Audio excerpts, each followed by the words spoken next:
किसान भाइयों नमस्कार। स्वागत है आपका हमारे YouTube चैनल धाकड़ एग्रीकल्चर में। किसान भाइयों, इस वीडियो में हम बात करने वाले हैं उड़द की खेती के बारे में। गर्मियों में उड़द की खेती कब और कैसे करनी चाहिए, इस विषय पर आज इस वीडियो में हम पूरी डिटेल के साथ में बात करने वाले हैं। अगर आप भी गर्मियों के दिनों में उड़द की खेती करना चाहते हैं तो इस वीडियो को अंत तक जरूर देखिए ताकि आपको सारी जानकारी समझ में आ जाए। वीडियो शुरू करने से पहले अगर आपने अभी तक हमारे इस YouTube चैनल को सब्सक्राइब नहीं किया है तो सबसे पहले आप इस चैनल को नीचे दिए गए सब्सक्राइब के बटन पर क्लिक करके चैनल को सब्सक्राइब कर लीजिए। साथ ही साथ घंटी के निशान को ऑल पर प्रेस कर लीजिए ताकि आगे भी आपको हमारे चैनल पर नई नई जानकारियाँ मिलती रहेगी। किसान भाइयों, चैनल को सब्सक्राइब जरूर करें क्योंकि बहुत सारे किसान भाई वीडियो देख लेते हैं लेकिन चैनल को सब्सक्राइब नहीं करते हैं, तो आप ऐसा बिल्कुल भी ना करें। चैनल को सब्सक्राइब जरूर करें ताकि हमारा हौसला बढ़ता रहे और हम आप लोगों के लिए आगे भी नई नई जानकारियाँ लाते रहें। तो चैनल को सब्सक्राइब जरूर करें, वीडियो को लाइक जरूर करें। चलिए अब वीडियो को बिना देरी के शुरू करते हैं। बात करते हैं उड़द की खेती के बारे में। किसान भाइयों, उड़द की खेती खास तौर पर बरसात के सीजन में की जाती है, लेकिन बहुत सारे किसान भाई गर्मियों के दिनों में भी उड़द की खेती करते हैं। और अगर आप उड़द की खेती गर्मियों के दिनों में करते हैं तो आप इससे और भी ज़्यादा पैसा कमा सकते हैं, क्योंकि गर्मियों के दिनों में बहुत सारे किसान भाई अपने खेतों को खाली छोड़ देते हैं। वहीं कुछ किसान भाई ऐसे होते हैं जो अपना दिमाग लगाकर किसी न किसी प्रकार की खेती गर्मियों के दिनों में लगा देते हैं। तो उससे थोड़ी बहुत मेहनत करनी पड़ती है, लेकिन जो हमारे घर का खर्चा होता है वो निकल जाता है। काफ़ी ज़्यादा हम आमदनी, एक्स्ट्रा आमदनी प्राप्त कर सकते हैं। तो अगर आप उड़द की खेती करना चाहते हैं तो वीडियो को कंटिन्यू देखते रहिए। बात करते हैं अब उड़द की खेती के बारे में। तो सबसे पहले तो आपको अपने खेत को हकाई जुताई करके तैयार कर लेना है। जब आप हकाई जुताई करेंगे तो उससे पहले अपने खेत में 1 ट्राली प्रति एकड़ के हिसाब से गोबर की खाद आप डाल लीजिए और उसको बिके कर अपने खेत को समतल बना लीजिए। इसके बाद किसान भाइयों, आपको सबसे मुख्य बात ध्यान में रखना है, सही वैरायटी का चयन करना है।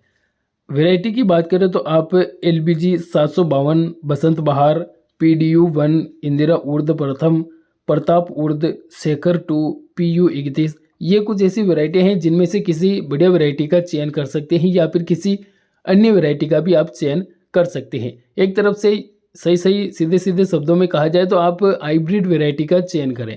आजकल मार्केट में कई प्रकार की हाइब्रिड वैरायटी आ रही है, तो आप अच्छी वैरायटी का चयन करें।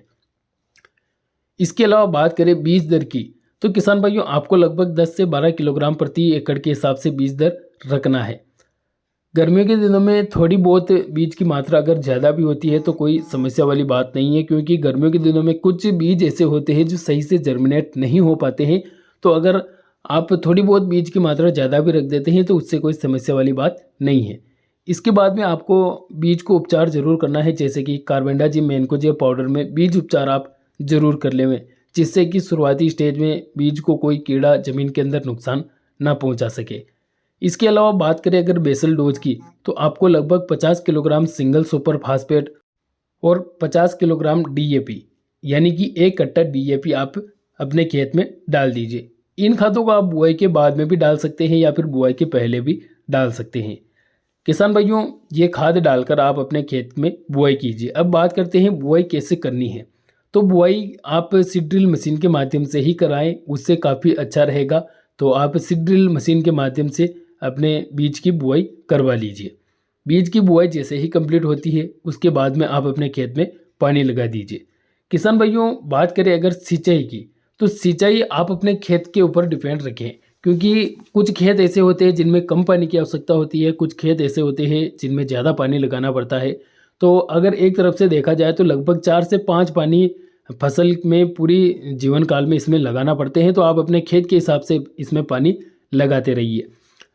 अब आगे जब आपकी फसल 1 महीने की हो जाती है तो उस टाइम पर आप खरपतवार नियंत्रण करवा लीजिए। आप रासायनिक दवाओं का उपयोग कम से कम करें, क्योंकि अगर आप खरपतवारनाशी दवा का स्प्रे करेंगे तो इससे फसल को काफ़ी ज़्यादा झटका लगेगा।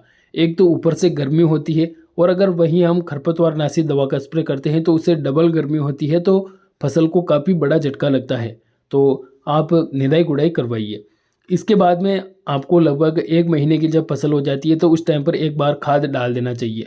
खाद के रूप में आप लगभग 25 से 30 किलोग्राम प्रति एकड़ की दर से यूरिया खाद ले लीजिए और 10 किलोग्राम इफ्को कंपनी की सागरिका और 2 किलोग्राम ह्यूमिक एसिड, ये सभी खाद आप एक साथ में मिक्स करके फसल में डालकर पिलाई कर दीजिए। इसके बाद में आपको आगे कोई भी खाद डालने की आवश्यकता नहीं पड़ेगी, क्योंकि ये खाद ऐसे हैं जो आपकी फसल की ग्रोथ भी बढ़ाएंगे और आपकी पैदावार को भी बढ़ा देंगे। तो आप ये खाद डालकर अपनी फसल की पिलाई कर दीजिए। किसान भाइयों, गर्मियों के दिनों में अगर उड़द की खेती की बात करें तो बहुत सारे किसान भाई करते हैं, और यह जो फसल है लगभग 2 से 2.5 महीने में पककर तैयार हो जाती है। यानी कि 70 दिन की फसल यह होती है, 60-70 दिन में यह फसल पककर तैयार हो जाती है। तो मात्र 60-70 दिन में हम इस फसल से काफ़ी अच्छा पैसा कमा सकते हैं। अगर उत्पादन की बात करें तो एक बीघा में इसका जो एवरेज उत्पादन है वो हम 3 से 4 क्विंटल निकाल सकते हैं। और अगर प्रति एकड़ की बात करें तो हम लगभग 8 से 10 क्विंटल प्रति एकड़ की दर से इसका उत्पादन ले सकते हैं। वहीं अगर इसके बाजार भावों की बात की जाए तो 5 से 8 हज़ार रुपये प्रति क्विंटल के बीच में इनका जो है भाव हमें देखने को मिलता है। तो हम काफ़ी अच्छा पैसा उड़द की फसल से कमा सकते हैं, और इसमें ज़्यादा मेहनत भी नहीं है। जिस प्रकार से तिल की खेती होती है, तिल की खेती से भी कम मेहनत वाली, कम खर्चे वाली यह फसल मानी जाती है। तो आप उड़द की खेती कर सकते हैं। अगर आप तिल की खेती करना चाहते हैं, सोयाबीन की खेती करना चाहते हैं, गर्मियों के दिनों में भिंडी की फसल लगाना चाहते हैं, तो इससे संबंधित जानकारी भी आप हमारे चैनल पर लगातार देख सकते हैं। तो चैनल के साथ में लगातार बने रहें। किसान भाइयों, इसके अलावा उड़द की फसल में गर्मियों में पीला मोजेक वायरस का अटैक भी होता है।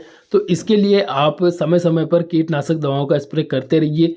इसमें पीला मोजेक वायरस, साथ ही साथ रस्ट चूसक कीटों और इल्लियों का अटैक भी होता है। तो आप समय समय पर अच्छी कीटनाशक दवाओं का अगर स्प्रे करते रहेंगे तो आपको बहुत ही अच्छी पैदावार देखने को मिलेगी, और आप मात्र 60-70 दिन में ही अपनी उड़द की फसल से काफ़ी अच्छा पैसा कमा सकते हैं। तो अगर इस वीडियो में कोई टॉपिक छूट गया हो तो आप कमेंट में बता सकते हैं, हम उसमें आपका जवाब ज़रूर देंगे।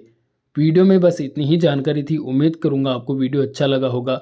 वीडियो पसंद आया तो वीडियो को लाइक करें, चैनल को सब्सक्राइब करें। धन्यवाद। जय जवान जय किसान।